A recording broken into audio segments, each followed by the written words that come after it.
Sesumbar Trunajaya.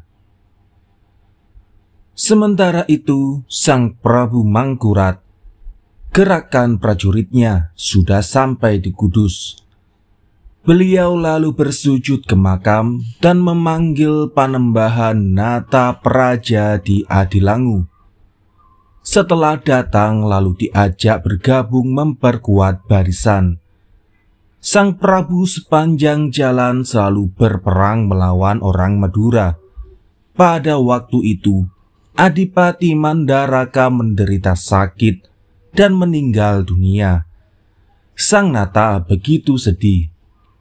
Jenazahnya dimakamkan di jalan. Sang Nata melanjutkan perjalanannya. Sudah sampai di daerah Kediri, di desa Singkal. Di situ datang seorang pertapa dari Gunung Kelut bernama Ajar Teja Laku, membawa muridnya 40 orang. Setibanya di pesanggerahan lalu mengamuk di tempat pesanggerahan Adipati Urawan. Bala Adipati melawan. Semua murid Ki Ajar tewas semua. Tinggal Ki Ajar seorang berdiri sambil berkacak pinggang. Diserang dengan senjata tidak kena, ditombak pun luput. Sang Prabu lalu datang sendiri sambil membawa tombak kiai baru serta berbicara, "Kalian menyingkirlah semua, saya sendiri yang akan menyambutnya. Sebab ia sengaja datang dari gunung supaya saya ruat." Sang Prabu lalu menombak Kiai Ajar, tembus dari dada sampai ke punggung. Ki Ajar lalu meninggal, jasadnya sirna. Sang Nata lalu kembali ke pesanggerahannya, lalu utusan kepada abdinya ke Surabaya untuk memanggil Tuan Amral dan Nerang Kusuma. Utusan segera berangkat dan sampai di Surabaya, ketemu Amral. Amral dan Raden Nerang Kusuma lalu berangkat menghadap Sang Prabu. Yang menunggu Surabaya para bawahan saja. Perjalanan mereka sudah sampai di pesanggerahan Sang Prabu di desa Singkal. Mereka segera menghadap. Amral menceritakan waktu perang di Surabaya, Ki Anggawangsa berhasil mengambil meriam Nyai Setomi dari tengah barisan di waktu malam tanpa diketahui oleh siapapun. Sang Nata mendengar beritanya Amral begitu gembira. Sang Prabu ganti menyampaikan berita bahwa Mandaraka telah meninggal. Amral sangat sedih. Sang Nata berkata kepada Amral serta para bupati, "Amral serta anak-anak semua, sekarang saya menghendaki si Nerang Kusuma. Saya angkat jadi patih menggantikan Mandaraka. Dan Anggaraka saya angkat jadi bupati di Surabaya. Saya beri gelar Jang Rana." Amral mendukung kehendak raja. Mereka lalu bubar kembali ke pesanggerahan masing-masing. Pagi harinya Sang Nata memerintahkan untuk berangkat menyerang Kediri. Banyak bala tak terhitung jumlahnya. Di ujung barisan para bupati, bala kompeni di depan dekat Sang Nata. Sahibul Hikayat yang punya cerita, Trunajaya yang ada di Kediri tidak mau lagi mengingat janjinya, apalagi punya niat takluk. Ia malah langsung mau menyambut perang. Trunajaya sudah memberi perintah untuk mengatur barisan. Pasukan cadangan di depan, di belakang, di kanan kirinya, di samping bala lain di luar lingkaran itu. Setelah selesai persiapan, berangkatlah bala prajurit dari kota. Sangat panjang barisan itu, seperti air keluar dari gua, berbaris di sebelah timur Bengawan Pelabuhan.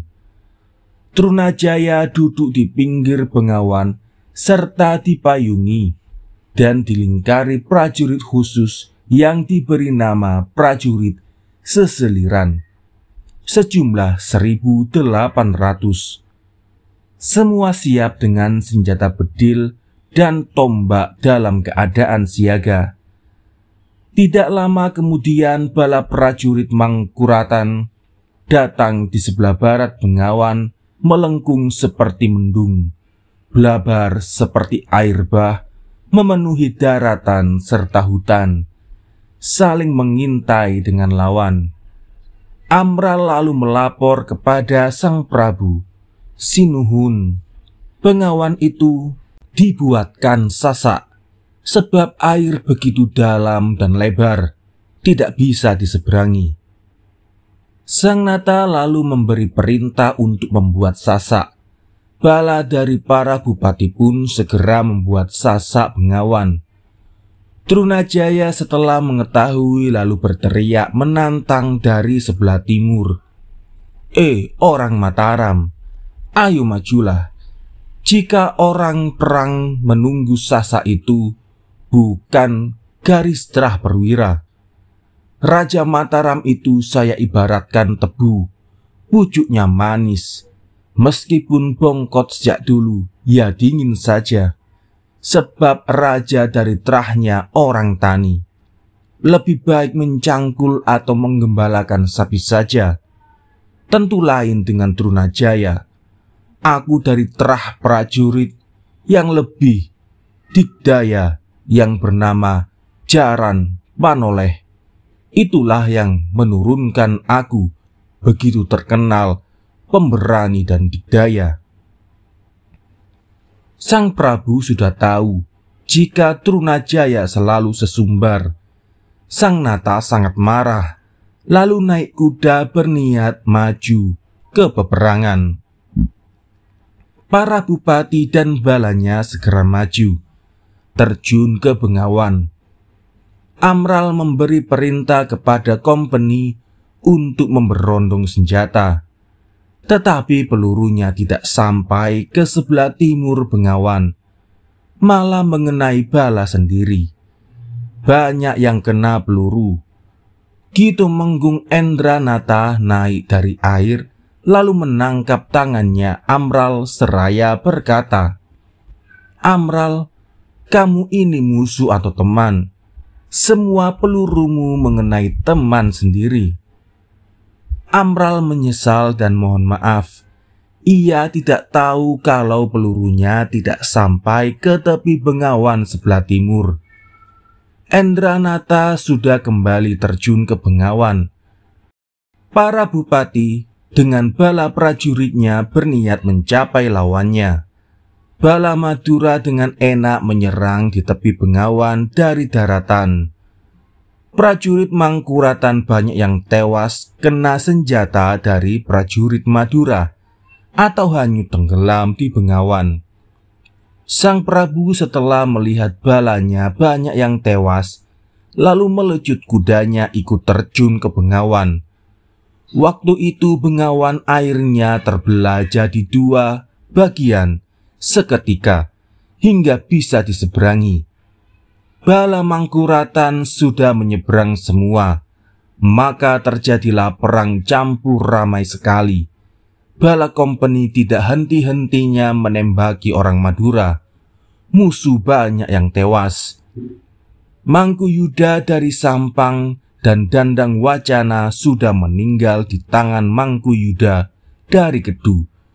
Banyak prajurit Madura tewas. Lalu Jebal lari mengungsi masuk benteng dan menutup pintu gerbang. Bala Mangkurat mengejar. Pintu gerbang jebol, ditendang oleh Mangkuyuda, lalu disambut dengan peperangan. Darmayuda dari Sampang mati di pintu gerbang itu. Bala kompeni serta bupati dengan balanya membanjir masuk ke dalam benteng. Orang Madura dan Makassar lari semua. Trunajaya beserta anak istrinya lari mengungsi ke Gunung Antang. Balanya cuma sedikit yang ikut ke sana. Sang Prabu Amangkurat tinggal di benteng itu 2 malam. Jatuhnya Kediri ditandai dengan Sinengkalan tahun 1601. Sang Prabu lalu melacak larinya Trunajaya. Gerakan prajuritnya sudah sampai di Pajak, di bawah Gunung Antang. Mereka mesanggah di situ. Sang Prabu memerintahkan untuk mengepung Gunung Antang. Juga memerintahkan Tumenggung Jangrana untuk membersihkan orang Makassar yang mengungsi ke Gunung Sampura. Dan Ki Anggajaya memerintahkan untuk mengangkat bupati di Pasuruan. Dan perintah memanggil Ki Adipati Cakraningrat yang berada di tengah hutan Lodaya. Ki Jangrana disertai orang kompeni 1 brigada. Mereka lalu berangkat.